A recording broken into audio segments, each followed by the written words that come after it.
तो ये जो सारे हैं ये करंट एसेट्स हैं। एक्यूमुलेटेड, इसके बाद लास्ट करंट एसेट जो है वो लिखा हुआ है एक्यूमुलेटेड टैक्स प्रीपेड। तो वही बात है, प्रीपे जो कंपनी बाज़ दफ़ा टैक्स एडवांस में दे देती है, या इसके लिए ये भी है कि लास्ट ईयर जो कंपनी ने टैक्स दिया था उसमें कुछ टैक्स रिटर्न्स हुए, तो वो भी कंपनी का एसेट है। तो एक्यूमुलेटेड टैक्स प्रीपे के उसमें आ जाएगा। नॉर्मली ये होता नहीं है, प्रीपेड एक्सपेंस तक ही होता है। तो इन सारों को ऐड करेंगे तो ये हमारे पास जो है ये करंट एसेट्स बन जाएंगे। उसके बाद होते हैं हमारे फिक्स्ड एसेट्स, जो नीचे लिखा हुआ है फिक्स्ड एसेट्स। तो यहाँ पे डिटेल में नहीं है, फिक्स्ड एसेट डायरेक्टली क्या है 1030 और लेस एक्यूमुलेटेड डिप्रिसिएशन। बेसिकली जो फिक्स्ड एसेट्स होते हैं, फिक्स्ड एसेट्स के अंदर हमारे पास land, building, office equipment, furniture, fixture वगैरह ये सारे आ जाते हैं। तो ये फिक्स्ड एसेट्स हमारे पास आ जाएंगे। आगे देखें तो नेट फिक्स्ड एसेट के नीचे, अच्छा sorry, less accumulated depreciation. Depreciation क्या होती है ये आप अकाउंटिंग में पढ़ेंगे कि हर fixed asset with the passage of time और विद द यूज उसकी वैल्यू जो है डिक्रीज होती है। सपोज सिंपल एग्जांपल है, आप गाड़ी ले लें तो कुछ टाइम के बाद उसकी प्राइस डिक्रीज हो जाएगी, तो ये जो है डिप्रिसिएशन कहलाता है।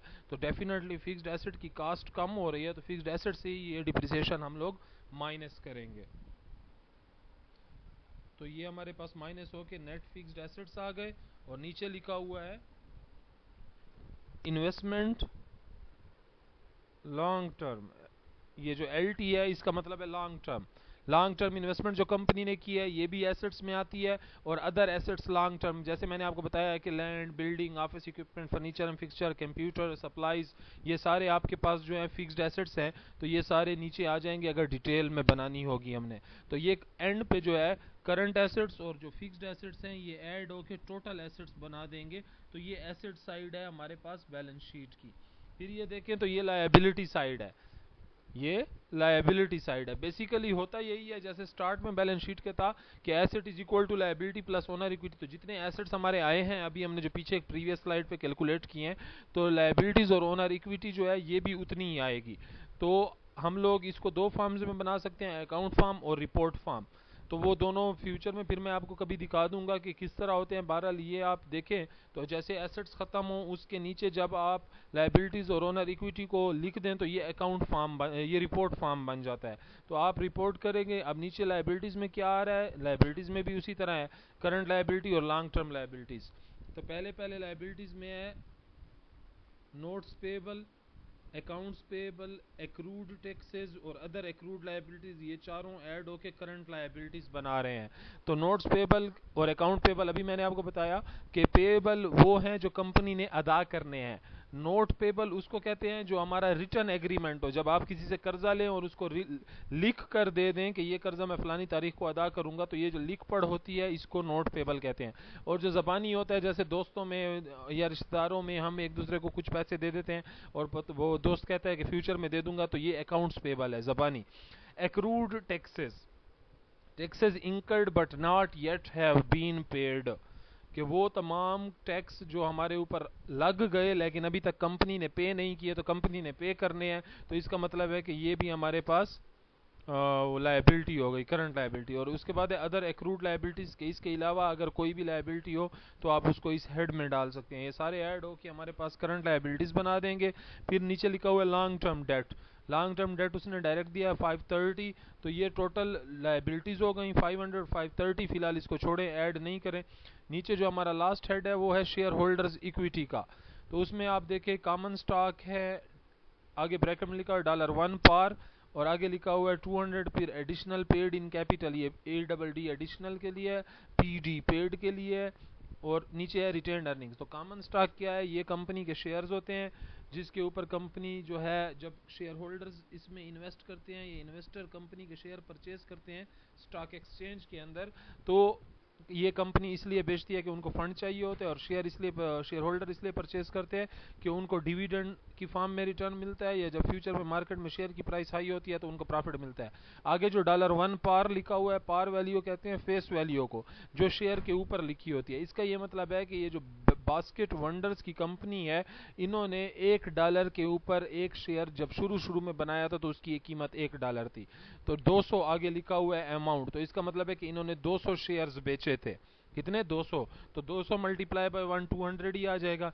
फिर नीचे लिखा हुआ है additional paid in capital. Additional paid in capital क्या होता है? अभी मैं कह रहा हूं कि मार्केट में शेयर की प्राइस इंक्रीज होती रहती है, तो जैसे शेयर की प्राइस इंक्रीज होती है, नेक्स्ट शेयर्स जब कंपनी बेचेगी तो न्यू प्राइस पे बेचेगी ना, जो ज्यादा होगी, तो वो जो न्यू प्राइस पे बेचेगी डेफिनेटली तो वो ऊपर वाले पैसे भी तो कंपनी को मिलेंगे, तो जो एक्स्ट्रा पैसे होते हैं, जैसे देखिए 200 शेयर कंपनी ने बेचे, $1 का एक शेयर था, 200 तो यहां आ गए। जो ऊपर वाला एडिशनल पेड इन कैपिटल के जो इसके अलावा एक्स्ट्रा कंपनी को मिला है वो $729 है।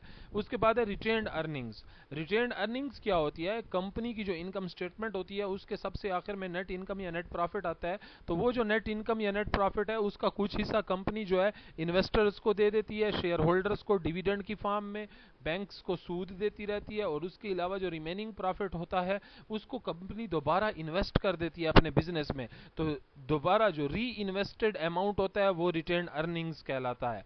या कंपनी इसका एक हेड बना देती है रिटेन्ड अर्निंग रिजर्व्स का, तो जितना पैसा कंपनी ने इनकम प्रॉफिट में से रखना होता है रिटेन्ड अर्निंग में उतना रख देते हैं, फ्यूचर में जब कंपनी को किसी भी टाइम पे पैसे जरूरत पड़ते हैं तो वो उस रिटेन्ड अर्निंग के रिजर्व से उठा सकती है।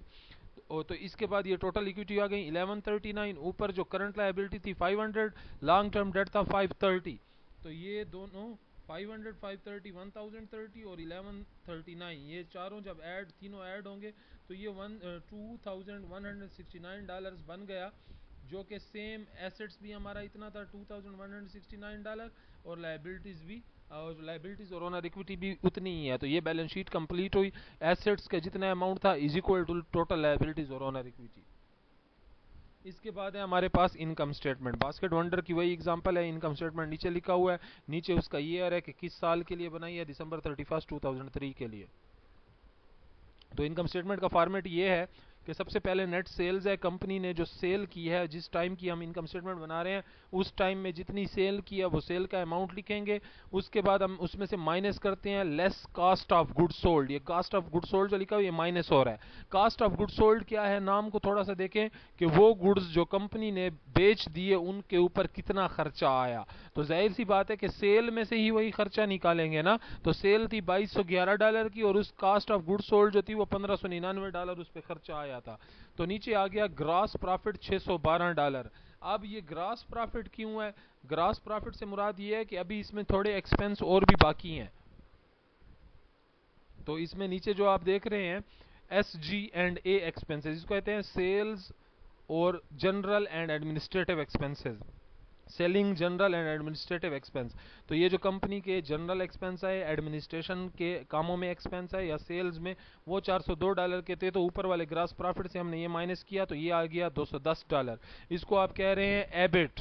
एबिट क्या होता है? Earning before interest and taxes. इसको ऑपरेटिंग इनकम या ऑपरेटिंग प्रॉफिट या एबिट कहते हैं, earning before interest and taxes. तो नाम से जाहिर है कि ये अर्निंग है, लेकिन इसमें अभी इंटरेस्ट और टैक्स ठहरा है क्योंकि ये बिफोर है।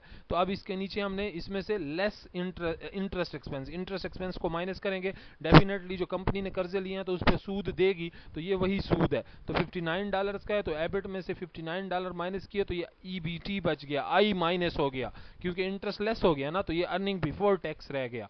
अब इसमें से हम टैक्स माइनस करेंगे $60 जो सपोज्ड फिगर है, तो नीचे आ गया अर्निंग आफ्टर टैक्स EAT $91।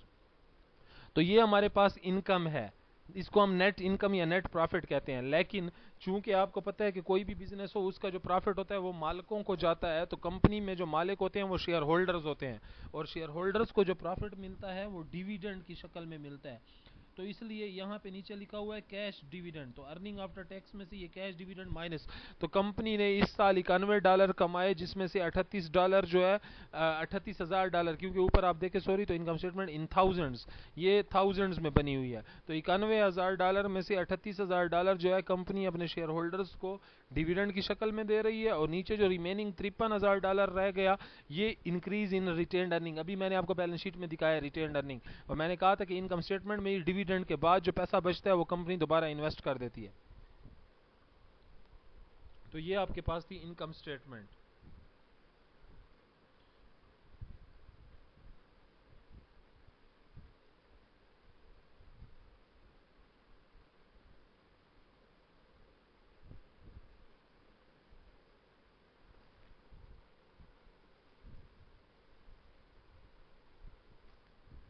इसमें मैंने एक दो स्लाइड्स छोड़ी हैं, लेकिन इस स्लाइड में वही बातें सारी आ रही हैं। आप काइंडली देखें इस एरो को, तो इसमें लिखा हुआ है फ्रेमवर्क फॉर फाइनेंशियल एनालिसिस, कि फाइनेंशियल एनालिसिस करते क्यों है या उसका बेसिक पर्पस क्या है। तो उसमें पहले है analysis of the funds needs, अब analysis of the fund needs of the firm, के हमने एनालिसिस करना होता है कि कितना फंड कंपनी को चाहिए। दूसरा है analysis of the financial condition and profitability of the firm, दूसरा इसलिए एनालिसिस किया जाता है कि कंपनी की फाइनेंशियल कंडीशन का हमें पता चले और प्रॉफिट लेवल का पता चले। और तीसरा है analysis of the business risk of the firm, कि कंपनी को फ्यूचर में कितना रिस्क हो सकता है। सपोज हमारे प्रॉफिट कंटिन्यूसली कम आ रहे हैं, तो इसका ये मतलब है कि ना कि हमारी कंपनी को फ्यूचर में नुकसान होगा। तो इन तीनों को हल करने के लिए हमें फाइनेंशियल स्टेटमेंट का एनालिसिस करना पड़ता है। फाइनेंशियल स्टेटमेंट क्या है वो आपको समझ आ गई, बैलेंस शीट और इनकम स्टेटमेंट का स्ट्रक्चर मैंने आपको दिखा दिया। अब हम उसके एनालिसिस की बात करेंगे।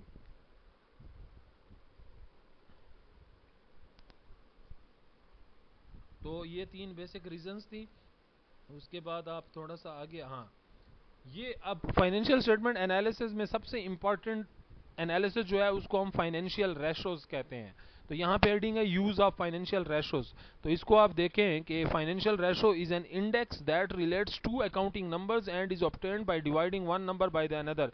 तो इसका मतलब ये है कि फाइनेंशियल रेशो सारी जो है ये डिवाइड करने से कैलकुलेट होंगी। और इसमें फाइनेंशियल रेशोज होती क्या है कि ये एक इंडेक्स होता है, जब दो अकाउंटिंग नंबर्स को हम डिवाइड करते हैं तो उससे हमारे पास ये आंसर आता है। तो इसको सिंपल आपको अभी समझ आ जाएगी, 2 मिनट सब्र कर जाएं।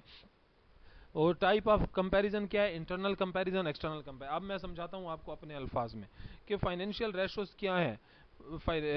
या रेशो एनालिसिस की अगर आप हेडिंग दें तो ratio analysis is the type of analysis which reveals the short term position of the company, long term position of the company, profitability level of the company, marketability position of the company and efficiency of the company. तो मैंने क्या कहा कि financial ratios are used to evaluate, or analyse, or calculate short term position of the company, long term position of the company, profitability of the company, marketability of the company and efficiency of the company। तो company की short term position, कि short term में company की position strong है या week है मौजूदा time में, लॉन्ग टर्म फ्यूचर में कंपनी की फाइनेंशियल पोजीशन कैसी होगी, इसी तरीके से profitability of the company, company के प्रॉफिट्स किस तरफ जा रहे हैं, फ्यूचर में कम होंगे ज्यादा होंगे, marketability of the company, company के कितने कंपेटिटर्स हैं मार्केट में ओवरऑल कंपेटिटर्स में कंपनी का कौन सा नंबर है, ये मार्केटेबिलिटी से पता चलेगा। और लास्ट में एफिशिएंसी, कि कंपनी कितनी एफिशिएंट है। ये 5 हेड्स मैंने असल में डेफिनेशन के अंदर इंक्लूड कर लिए और बेसिकली यही 5 टाइप्स हैं फाइनेंशियल रेशोज की या रेशो एनालिसिस की, जो हम बैलेंस शीट और इनकम स्टेटमेंट पे करते हैं। तो पहली रेशो कौन सी हो गई, लिक्विडिटी रेशो। ये जो शॉर्ट टर्म वाला लफ्ज मैंने यूज किया था ये लिक्विडिटी रेशो के लिए यूज होता है। और लॉन्ग टर्म वाला जो लफ्ज है इसके लिए लिवरेज रेशोज का लफ्ज यूज होता है। तो लिक्विडिटी रेशो पहली टाइप है, लिवरेज रेशो दूसरी टाइप है, एफिशिएंसी रेशो तीसरी टाइप है, प्रॉफिटेबिलिटी रेशो चौथी टाइप है और मार्केटेबिलिटी रेशो पांचवी टाइप है। तो there are 5 types of financial ratios जिनके नाम मैंने आपको बता दिए। अब हम आगे मेन काम पे जाते हैं। तो देखें सबसे पहले लिक्विडिटी रेशो को, इसका दूसरा नाम बैलेंस शीट रेशो भी है, क्योंकि आप देखें तो बैलेंस शीट रेशो के नीचे दोबारा उसने लिक्विडिटी रेशो को लिखा है। अब नीचे उसकी 2 लाइन में डेफिनेशन है कि liquidity ratio shows a firm's ability to cover its current liabilities with its current assets. कि लिक्विडिटी रेशो का बुनियादी मकसद क्या है कि कंपनी की कैपेसिटी या एबिलिटी चेक की जाती है इसमें, कि कंपनी के करंट एसेट्स में इतनी कैपेसिटी या एबिलिटी है कि वो करंट लायबिलिटीज को अदा कर सकें। करंट लायबिलिटीज क्या है, all those liabilities which have to be paid within 1 year. Company ने वो तमाम कर्जे जो साल के अंदर देने होते हैं उनको करंट लायबिलिटीज कहते हैं। और current assets all those assets which can be easily consume during 1 year. तो करंट लायबिलिटीज की पेमेंट भी करंट एसेट से होती है। तो लिक्विडिटी रेशो में जो सबसे पहली रेशो है उसको हम करंट रेशो कहते हैं। और करंट रेशो का जो फार्मूला है वो पड़ा है यहां पे, current assets divided by current liabilities. तो इस फार्मूले से मतलब हम क्या लेंगे कि क्या कंपनी के करंट एसेट्स इस कैपेबल हैं कि वो इन करंट लायबिलिटीज की पेमेंट कर सकें। तो बास्केट वंडर की हमने अभी बैलेंस शीट बनाई थी, उसमें करंट एसेट्स थे $1195 और लायबिलिटीज थी $500। तो साफ पता चल रहा है कि $1195 में से $500 आप आसानी से पे कर सकते हैं। तो इससे जब कैलकुलेट किया तो ये 2.39 टाइम्स आ गया।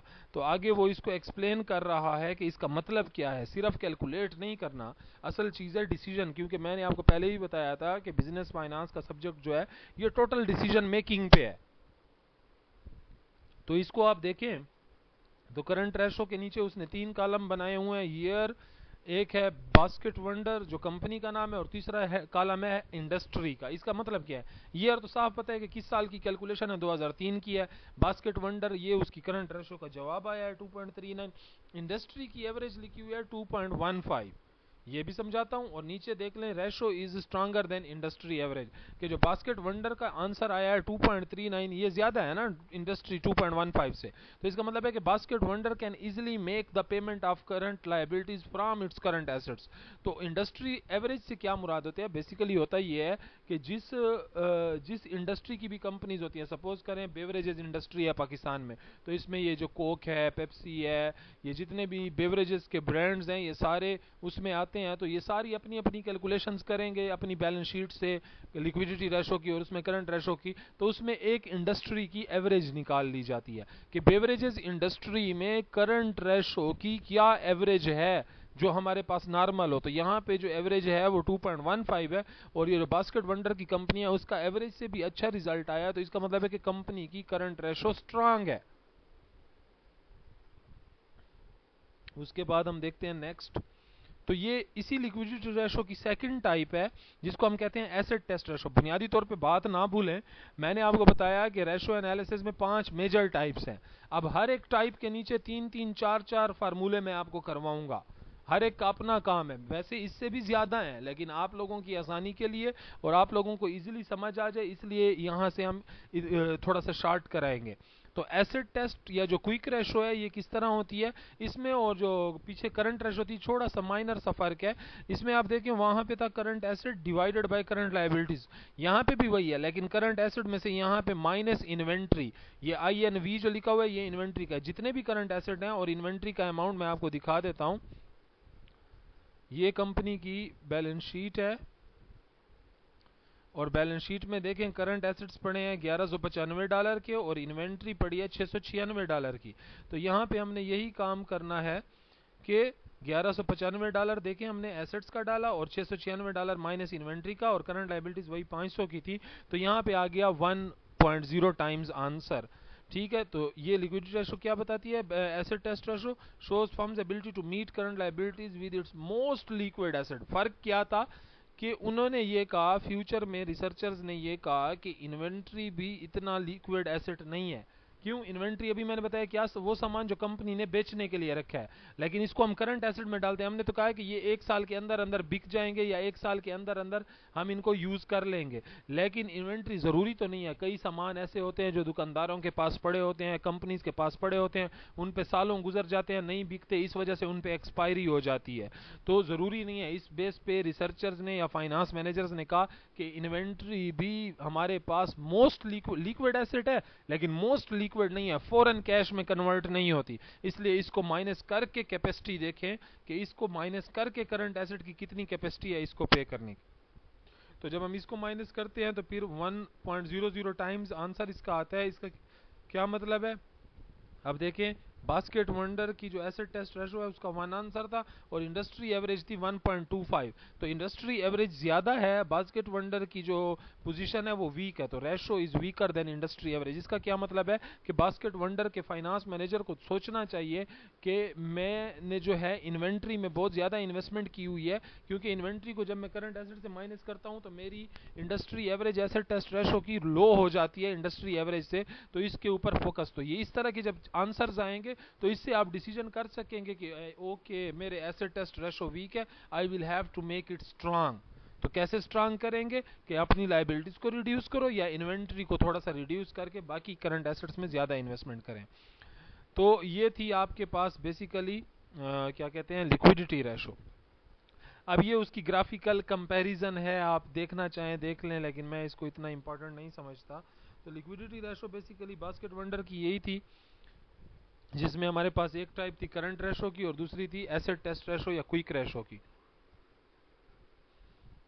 अब उसके बाद सेकंड टाइप है फाइनेंशियल लेवरेज रेशोज। तो अभी जो मैंने आपको बताया liquidity ratio short term financial position बताती है और लेवरेज रेशो जो है ये लॉन्ग टर्म पोजीशन। तो शॉर्ट टर्म पोजीशन से क्या मुराद था कि कंपनी के करंट एसेट्स शॉर्ट टर्म के हैं, करंट लायबिलिटीज शॉर्ट टर्म के हैं। तो अगर कंपनी करंट लायबिलिटीज को शॉर्ट टर्म में इजीली पे कर सकती है तो शॉर्ट टर्म पोजीशन अच्छी है, अगर इजीली पे नहीं कर सकती तो शॉर्ट टर्म पोजीशन वीक है। इसी तरीके से लॉन्ग टर्म या फाइनेंशियल लेवरेज रेशोज जो है इनका तीसरा नाम कैपिटल गियरिंग रेशो भी है, तो इसको भी बैलेंस शीट रेशो कहते हैं। अब इसमें पहली टाइप कौन सी है, इसको कहते हैं डेट टू इक्विटी रेशो। तो इसका फार्मूला क्या है, total debt divided bye share holders equity. जैसे उधर करंट रेशो का फार्मूला था current asset divided by current liability, और एसेट टेस्ट रेशो का फार्मूला था current assets minus inventory divided by current liability. तो यहाँ पे डेट टू इक्विटी रेशो का फार्मूला है total debt divided bye share holders equity. तो कंपनी के जितनी भी टोटल लायबिलिटीज या टोटल कर्जे हैं उनको जब कंपनी की इक्विटी पे हम डिवाइड करेंगे तो इससे हमें लॉन्ग टर्म पोजीशन का पता चलेगा। डेफिनेटली हमने अभी पढ़ा है कि जो एसेट्स होते हैं वो हम खरीदते हैं कर्जों से या अपनी इन्वेस्टमेंट से, जो शेयर होल्डर्स इक्विटी जिसको हम कहते हैं, जिसमें शेयर होल्डर्स इन्वेस्ट करते हैं, तो इक्विटी से या डेट से। तो कंपैरिजन यहाँ पे हो रहा है कि कंपनी का डेट कितना है और उसकी इक्विटी। तो बास्केट वंडर की जो एग्जांपल हम ले रहे हैं उसमें जो डेट है वो $1030 का है और इक्विटी जो है वो $1139 की है। तो देख लें डेट हमारा $1030 है और इक्विटी $1139 है। इक्विटी हमारी थोड़ी ज्यादा है डेट से, इसका आंसर आ गया 0.9 टाइम्स। तो ये देखें इसकी एक्सप्लेनेशन में भी लिख रहा है shows the extent to which firms is financed by debt, कि कितनी हद तक टोटल इन्वेस्टमेंट में से कंपनी की फाइनेंस कर्जों के थ्रू इन्वेस्टमेंट है। तो इसको आप देखें तो हमारे पास इंडस्ट्री एवरेज भी 0.90 है और बास्केट वंडर की भी 0.90 है।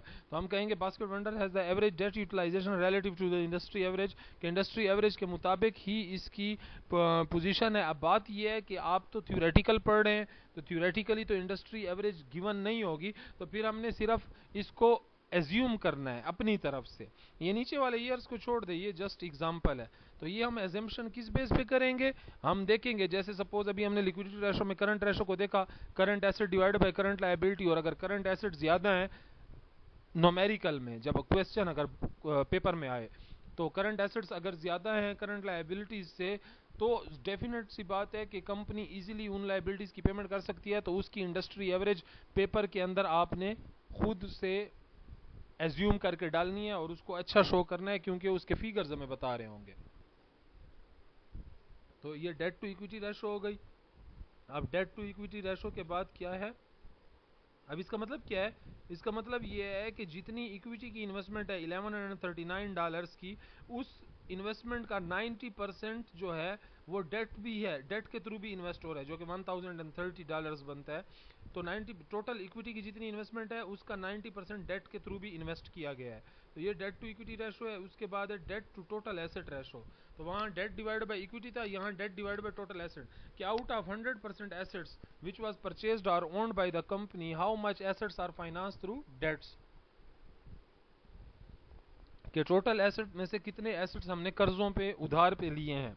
तो ये बास्केट वंडर की बैलेंस शीट में डेट का अमाउंट भी पड़ा है जिसको हम टोटल लायबिलिटीज कह रहे थे, और टोटल एसेट्स भी पड़ा है। तो 1030 डिवाइड बाय 2169 तो आगे आ गया 0.47। तो इसका मतलब ये है कि out of 100% assets 47% assets were financed through debt, कि 100% एसेट्स में से 47% हमने कर्जों से या उधार से खरीदे हैं। Shows the percentage of the firm assets that are support by debt financing, वही बात कर रहा है। तो इसमें ये होता है बेसिकली, ये हम क्यों कैलकुलेट कर रहे हैं कि हम ये देखना चाहते हैं कि फ्यूचर में, क्योंकि अभी मैंने कहा कि लिवरेज रेशो जो है ये लॉन्ग टर्म पोजीशन बताती है। तो लॉन्ग टर्म पोजीशन कैसे बताएगी कि हम हमेशा से अपनी कंपनी के लिए कर्जों पे चीजें लेते जाएं तो कंपनी के सर के ऊपर इतना ज्यादा कर्जा आ जाएगा जो फ्यूचर में इम्पॉसिबल होगा कंपनी को रीपे करना। तो इस वजह से ये रेशोज हम कैलकुलेट कर रहे हैं ताकि हम इसको कंट्रोल्ड रखें कि डेट के थ्रू इन्वेस्टमेंट जरूर करनी है, लेकिन इन्वेस्टमेंट इतनी ज्यादा भी नहीं कि in future company is unable to make the payment of that very debt from its profits or from its income or from the assets. So we should have to focus as a finance manager on this specific thing, that company should have to take debts, should have to make investment through debts, but in certain limits. उसके बाद हमारे पास क्या आ गया financial leverage ratio में, total capitalisation ratio. तो पहले हमने पढ़ी डेट टू इक्विटी रेशो, फिर हमने पढ़ी डेट टू एसेट रेशो, अब total capitalization. Now what is total capitalization? तो टोटल कैपिटलाइजेशन इटसेल्फ जो है long term debt plus equity, जब लॉन्ग टर्म डेट और इक्विटी को ऐड कर लेंगे तो ये टोटल कैपिटलाइजेशन बन जाता है। तो इसका फार्मूला क्या होता है? Total debt divided by total capitalization. तो बेसिकली इसमें है क्या, जो एसेट्स होते हैं, टोटल कैपिटलाइजेशन और एसेट में क्या फर्क है? एसेट्स में यहाँ पे short term debt plus long term debt plus equity होता है, जबकि टोटल कैपिटलाइजेशन में इन्होंने शॉर्ट टर्म डेट का लफ्ज उड़ा दिया उसके अलावा। तो एसेट्स और टोटल कैपिटलाइजेशन में सिर्फ शॉर्ट टर्म डेट एक्स्ट्रा होता है एसेट्स में, जो कि टोटल कैपिटलाइजेशन में नहीं होता। तो फार्मूला है total debt divide by total capitalization. Total debt वही प्रीवियस वाला बास्केट वंडर्स वाला हमने उठाया था $1030, और टोटल कैपिटलाइजेशन जिसमें हमने लॉन्ग टर्म डेट और इक्विटी को ऐड किया तो $1669 हमारे पास आया, जिससे हमारे पास आंसर आ गया 0.62 टाइम्स। तो ये क्या बताती है? फाइनेंशियल रेशो में total capitalization shows the relative importance of long term debt to the long term financing of the firm, कि इसमें यह देखा जा रहा है कि जो कंपनी के लॉन्ग टर्म डेट्स हैं वो कितने इंपॉर्टेंट हैं लॉन्ग टर्म फाइनेंसिंग के लिए। क्या मतलब? ये जो हमारे पास लॉन्ग टर्म डेट है इसकी हम कैपेसिटी देखना चाह रहे हैं कि फ्यूचर में, सपोज इसकी एग्जांपल आपको देता हूं कि आपकी कंपनी 50 लाख का कर्जा लेती है 5 सालों के लिए या 10 सालों के लिए, तो ये लॉन्ग टर्म डेट है कि इसकी पेमेंट 10 साल में होगी या 5 साल में होगी। अब डेफिनेटली आप जब कर्जा लेंगे तो कंपनी उसको इन्वेस्ट करेगी और ऐसी जगह पे इन्वेस्ट करने की कोशिश करेगी जहां से प्रॉफिट इतना एटलीस्ट हो कि आपकी अपनी जो आपने इंटरेस्ट पे करना है इस 50 लाख के डेट के ऊपर और प्रिंसिपल अमाउंट की पेमेंट करनी है बैंक वगैरह को, तो वो भी आप उसी इन्वेस्टमेंट से निकाल सकें और आपको प्रॉफिट भी हो। तो ये है लॉन्ग टर्म डेट की एफिशिएंसी। तो लॉन्ग टर्म डेट की इंपॉर्टेंस या एफिशिएंसी जो है इधर से हमें कैलकुलेट करके या क्लियर हो जाएगी टोटल कैपिटलाइजेशन रेशो से। अब इसके बाद जो लास्ट टाइप है लिवरेज रेशो की, जो लॉन्ग टर्म रेशोज हम कह रहे हैं या कैपिटल गियरिंग रेशो, उसको हम कहते हैं कवरेज रेशो या इंटरेस्ट कवरेज रेशो। तो इंटरेस्ट कवरेज रेशो का क्या मतलब है कि हाउ मच टाइम या indicates firm's ability to cover the interest charges. Definitely जो आप कर्जे लेते रहते हैं तो उस कर्जों के ऊपर जो इंटरेस्ट है उसको पे भी आपने करना है। तो इस इंटरेस्ट कवरेज रेशो में बताएगी कंपनी की एबिलिटी कि वो अपने इंटरेस्ट को कवर कर सकती है या नहीं। तो इसका फार्मूला होता है EBIT divided by interest charges. अभी एबिट का मैंने आपको बताया था earning before interest and tax. तो इनकम स्टेटमेंट में ये अमाउंट पड़ा था और इंटरेस्ट भी पड़ा था इंटरेस्ट एक्सपेंस के नाम से, तो ये दोनों वैल्यूज इनकम स्टेटमेंट से उठाएं, इसलिए इसके ऊपर इनकम स्टेटमेंट रेशो लिखा है क्योंकि इसके फार्मूले में इनकम स्टेटमेंट के आइटम्स आ रहे हैं। तो एबिट था $210 और इंटरेस्ट चार्जेस या एक्सपेंस जो था $59। तो यहाँ से आ गया 3.56, मतलब EBIT can easily make the payment of this interest. तो आप देखें इंडस्ट्री एवरेज है 5.19 खुद से सपोज की हुई है और बास्केट वंडर का आंसर आया 3.56। तो Basket Wonder has below average interest coverage relative to the industry average. जाहिरी तौर पे तो नजर आ रहा है कि इस अमाउंट से एबिट से इंटरेस्ट $59 210 से बड़ा आसानी से पे हो सकता है, बट नीचे प्रॉफिट ओवरऑल कम हो जाएगा। अगर हमारे पास यहाँ पे जो एबिट है 300 या 400 होता तो फिर जब ये माइनस करते तो प्रॉफिट भी ज्यादा होता। तो इसका ये मतलब है कि as compare to our company Basket Wonder के मुकाबले में दूसरी कंपनीज की जो इंटरेस्ट कवरेज है वो ज्यादा है। तो ये आपकी जो है वो क्या कहते हैं लिवरेज रेशो या लॉन्ग टर्म रेशोज भी कंप्लीट हो गई। तीसरी मैंने आपको बताई थी एफिशिएंसी रेशो। एफिशिएंसी रेशो या एक्टिविटी रेशो इसका दूसरा नाम है। तो एफिशिएंसी रेशो में इसको हम income statement slash balance sheet ratio कहते हैं क्योंकि इसमें कोई आइटम इनकम स्टेटमेंट का होगा कोई बैलेंस शीट का। तो एक्टिविटी एफिशिएंसी रेशो के अंदर सबसे या इसका तीसरा नाम टर्नओवर रेशो है। तो इसमें सबसे पहले जो है रिसीवेबल टर्नओवर का फार्मूला हम लिखेंगे कि ये रेशो क्या है।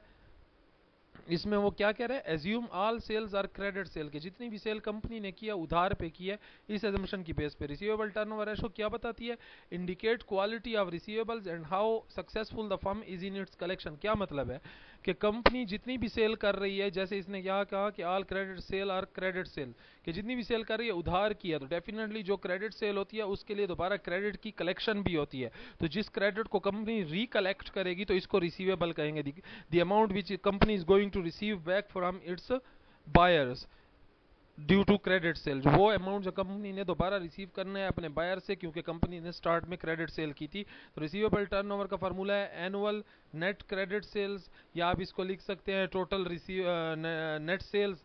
नेट सेल्स का लफ्ज भी आप सिर्फ लिख सकते हैं divided by receivables. Net credit sale का मतलब है कि वो सेल जो सिर्फ उधार पे हुई है।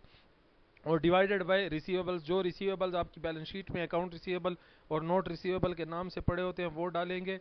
तो फॉर बास्केट वंडर जो क्रेडिट सेल थी वो $2211 की थी, और रिसीवेबल जो थे वो $394 के बैलेंस शीट में पड़े थे। जब इनको डिवाइड किया तो 5.61 टाइम्स हमारे पास आंसर आ गया। तो अब इसका क्या मतलब है कि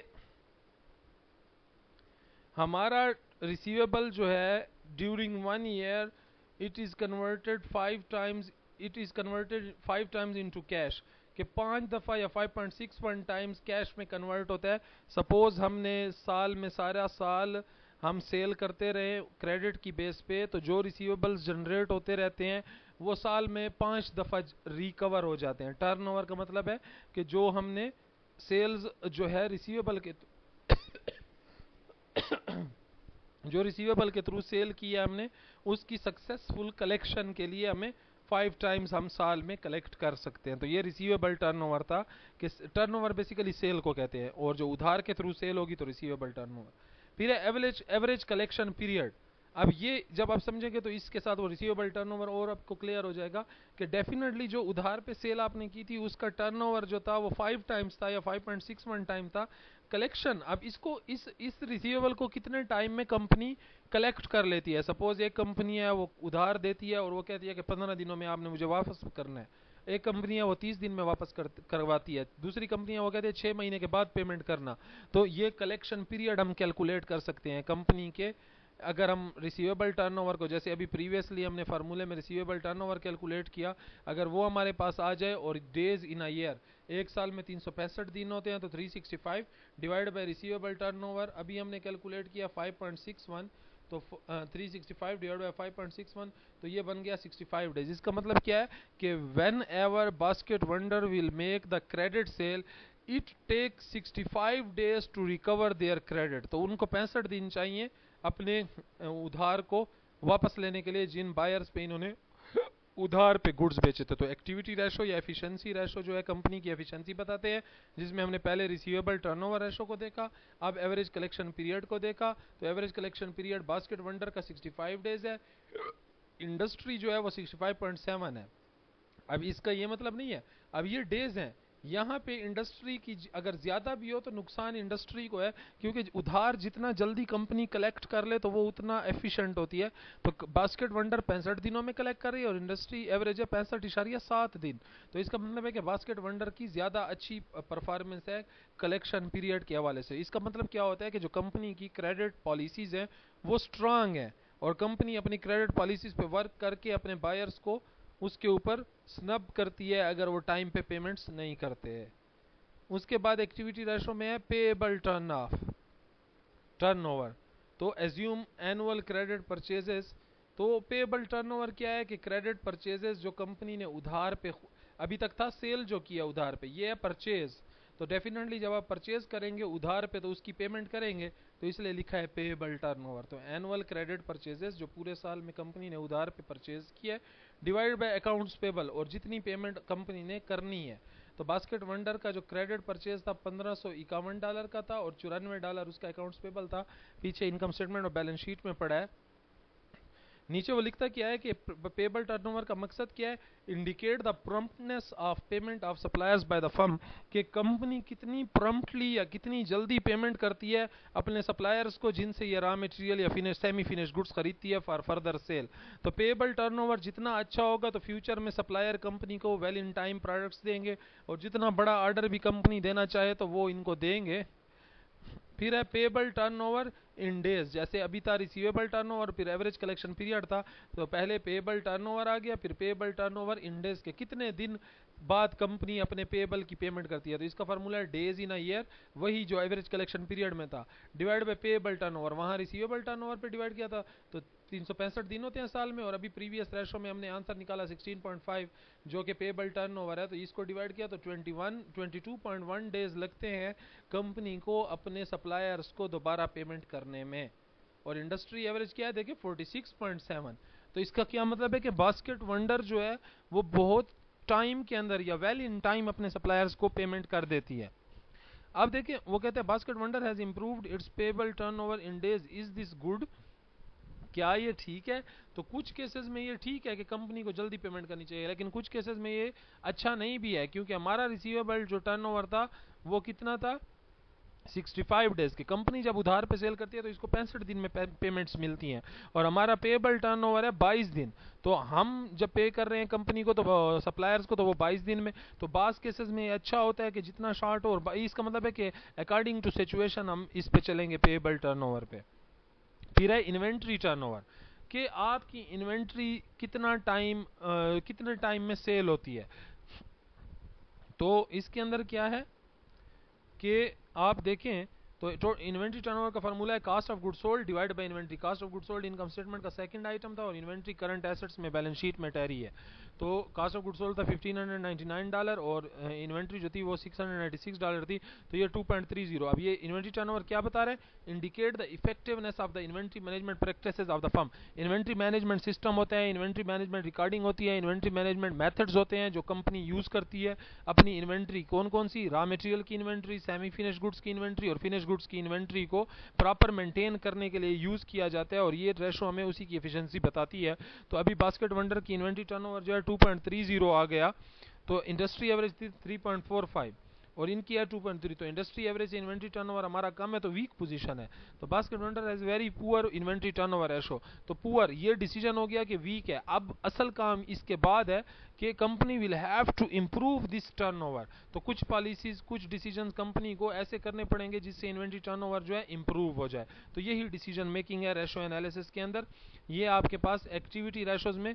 फिर एक और है टोटल एसेट टर्नओवर, ये लास्ट है टोटल एसेट टर्नओवर रेशो, के out of 100% sale how much sale has to be done with the efficient use of assets. या इसको सिंपल लफ्जों में देखते हैं तो indicates the overall effectiveness of the firm, कि कंपनी कितनी इफेक्टिव है इन यूटिलाइजिंग इट्स एसेट्स, अपने एसेट्स को यूज करने के लिए ताकि सेल कर सके।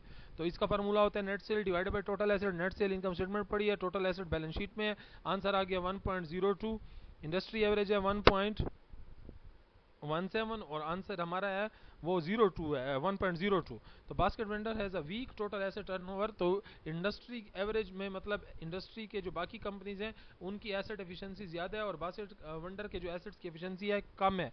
Why is this ratio considered weak? तो वही बात है कि company Basket Vendor is not using his assets up to the mark while other companies of the industry are using their assets up to the mark. So it means that company should have to develop the policies that must make those decisions which help in the efficient utilization of that specific asset of that very company. अब ये तीन ratios complete हो गई। चौथी है profitability ratio. तो ये company के प्रॉफिट्स बताएगी डिफरेंट लेवल्स पे। तो पहले है ग्रॉस प्रॉफिट मार्जिन। ये क्या बताती है? Indicates the efficiency of operations and firm pricing policy.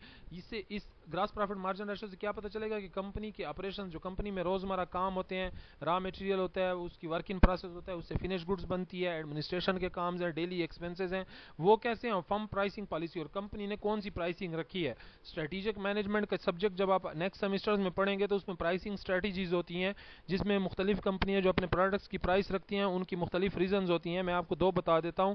एक है pen skimming the cream pricing strategy और एक होती है पेनिट्रेशन। बाज़ दफ़ा देखें कि नई कंपनीज जब लॉन्च होती हैं तो प्राइसेस बहुत ज़्यादा कम रखती हैं, तो इसको कहते हैं पेनिट्रेशन प्राइसिंग स्ट्रेटजी, कि वो मार्केट में पेनिट्रेट होना चाहती हैं, पहले स्टार्ट में कम प्राइस रख के। और कुछ कंपनीज ऐसी होती हैं जो प्राइस स्टार्ट में ही हाई रखती हैं ताकि लोगों के जहन में ये इमेज जाए कि ये प्रोडक्ट बहुत क्वालिटी का है। तो इस बेस पे प्राइसिंग स्ट्रेटजीज चेंज होती रहती हैं। तो ग्रॉस प्रॉफिट मार्जिन के हवाले से हम यही देखेंगे। तो फार्मूला है इसका gross profit divide by net cell. Gross profit income statement में था 612 का और नेट सेल जो थी वो $2211 की थी। तो इससे आ गया 0.277 टाइम्स आंसर, और जो मतलब बनता है अगर 100 से मल्टीप्लाई करें तो 27.7% बनता है और इंडस्ट्री एवरेज है 31.1%। तो इसका मतलब है कि बास्केट वंडर का जो ग्रॉस प्रॉफिट मार्जिन है वो कम है इंडस्ट्री एवरेज से, इस वजह से वीक है। तो कंपनी को क्या करना चाहिए? अपने ग्रॉस प्रॉफिट मार्जिन को स्ट्रांग कैसे करेगी? कि थोड़ी सी प्रोडक्ट की प्राइसेस हाई कर दे। Point number 1। पॉइंट नंबर 2 क्या है कि जो कास्ट ऑफ गुड सोल्ड है, सेकंड आइटम जो था इनकम स्टेटमेंट का, कास्ट को थोड़ा सा रिड्यूस करने की कोशिश करें। जब कास्ट रिड्यूस होगी तो ऑटोमेटिकली वही जो कांस्टेंट प्राइस है उस पर भी ज्यादा बेनिफिट हमें होगा। तो ग्रॉस प्रॉफिट मार्जिन के बाद है हमारे पास दूसरी रेशो नेट प्रॉफिट मार्जिन। तो net profit after taxes, income statement में हमने देखा एक लफ्ज लिखा होता अर्निंग आफ्टर टैक्स, तो ये नेट प्रॉफिट आफ्टर टैक्सेस वही है, डिवाइड बाय नेट सेल। तो $91 था, $91 डिवाइड बाय $2211, ये 0.01। नेट प्रॉफिट मार्जिन क्या बताता है? Indicates the firm profitability after taking account of all expenses and, कि ये बताती है कि कंपनी की प्रॉफिटेबिलिटी किस लेवल पे है जब सारे एक्सपेंस और इनकम टैक्स वगैरह माइनस कर दें।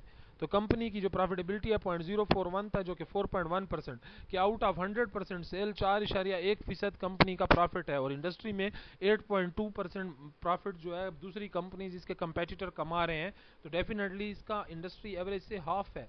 तो पुअर नेट प्रॉफिट मार्जिन है। अगर ये 8% 9% होता तो ये हमारे पास स्ट्रांग प्रॉफिट होता। उसके बाद है रिटर्न ऑन इन्वेस्टमेंट, इसको ROI भी कहते हैं। ये क्या बताता है? Indicates the profitability on the assets of the firm, के कंपनी के एसेट्स पे कितना प्रॉफिट हमें हो रहा है after all expenses and taxes के, जब हम सारे खर्चे और टैक्स माइनस कर दें, उसके बाद हमने जो एसेट्स में इन्वेस्टमेंट की है कंपनी ने, उससे कितना प्रॉफिट आ रहा है। फार्मूला है नेट प्रॉफिट आफ्टर टैक्सेस, या वही जो अर्निंग आफ्टर टैक्स लिखा हुआ है, डिवाइडेड बाय टोटल एसेट्स। तो $91 का अर्निंग आफ्टर टैक्स या नेट प्रॉफिट था, डिवाइड बाय $2160 का टोटल एसेट था, जो कि बनता है 0.4042। ये भी वही 4.2% बन गया, और इंडस्ट्री एवरेज है 9.8%। तो इसका मतलब है कि बास्केट वंडर अपने इन्वेस्टमेंट जो है, जो उन्होंने एसेट्स में किया, उसका रिटर्न जो है वो पुअर है, return on investment is poor, क्योंकि इंडस्ट्री में बाकी जो कंपनीज हैं वो अपने एसेट्स पे 9.8% अर्निंग कर रही हैं, जबकि कंपनी बास्केट वंडर की जो कंपनी है ये 4.2, ऑलमोस्ट हाफ से भी कम है। तो ये हमारे पास वीक पोजीशन है। तो इसको हम कैसे इफेक्टिव बनाएंगे? सपोज जैसे मैंने आपको एग्जांपल दी कि एक फैक्ट्री है, एक कंपनी है जहाँ पे सिर्फ एक शिफ्ट में काम होता है, सुबह 8 से लेकर 12 तक या 8 से लेकर 4 बजे तक, और दूसरी फैक्ट्री है उसी तरह का प्रोडक्ट बनाती है लेकिन उसमें 3 शिफ्ट्स में काम होता है, तो उसके भी वही एसेट्स हैं, उसके भी वही एसेट्स हैं, लेकिन उसकी तीनों शिफ्टों में वो एसेट्स यूज हो रहे हैं, और दूसरी कंपनी के सिर्फ एक शिफ्ट में यूज हो रहे हैं। तो जिसकी तीनों शिफ्ट में यूज हो रहे हैं उसका रिटर्न ऑन इन्वेस्टमेंट ज्यादा होगा। तो हमें भी इस तरह से करना चाहिए अपनी कंपनी के लिए। प्रॉफिटेबिलिटी रेशो में नेक्स्ट रेशो जो है वो है return on equity. Return on equity का क्या फायदा है या क्या बेनिफिट है? Indicates the profitability to the shareholders of the firm, कि जो कंपनी के shareholders, who are the shareholders? These are the actual owners of the company. Definitely these shareholders make investment in the company shares in order to gain more and more profit, or in order to maximize their wealth. So this ratio is specifically made for measurement of profitability for the shareholders of any specific firm after deduction of all expenses and taxes. So in return on equity, the formula of return on equity is net profit after tax या net profit और earning after tax same चीज है, divided by shareholders equity। तो ये values हमारे पास पड़ी है, जो कि 0.08 आ गया, इंडस्ट्री एवरेज है 17.9%, और हमारी एवरेज आ गई 8%। तो इट मीन्स दैट कि कंपनी जो बास्केट वंडर है is not going to make enough profits for its shareholders, and company should have to make policies, should have to decide its policies so that they can earn more for their shareholders, because whenever company needs company needs funds in future, they can attract the future shareholders just because of these returns, because shareholder make decisions while making investment in any company that how much company is going to make the return. And if basket wonder is making the return of 8% and rest of the companies are making 17.9% return, then investors will not move toward basket wonder, but they will move toward the other companies of the industry. So company will have to take the step in order to increase this return on equity. So you can leave the DuPont approach. I will explain you in when we will take face-to-face class, because it's a bit difficult. तो इसके अंदर ratio analysis में इन्होंने marketability ratios को calculate नहीं किया, तो marketability ratios को भी थोड़ा सा हम बता देंगे, लेकिन चूंकि यहाँ पे कैलकुलेशन नहीं है तो उसको मैं फ़िलहाल नहीं छेड़ रहा। तो इंशाल्लाह यहाँ तक जो मैंने आपको पढ़ाया, बाकी स्लाइड्स को आप छोड़ देंगे, और जो मैंने आपको पढ़ाया कि फाइनेंशियल स्टेटमेंट्स क्या हैं, बैलेंस शीट क्या है, इनकम स्टेटमेंट क्या है, उनके स्ट्रक्चर्स क्या होते हैं, उसके साथ फाइनेंशियल रेशोज क्या हैं, कितनी टाइप्स हैं, मैंने आपको 5 बताई, यहाँ पे 4 हैं, उसमें चारों में अंदर क्या होता है, उनका मकसद क्या है, उनके रिजल्ट्स कैसे आते हैं। तो I hope so that you will understand, और इंशाल्लाह आपको कोई इशू नहीं होगा। फिर भी अगर कोई इशू हो तो जो हमारी वेडनेसडे को क्लास होगी ऑनलाइन क्वेश्चन आंसर का सेशन, तो उसमें आप लोग क्वेश्चन कर सकते हैं। Thank you.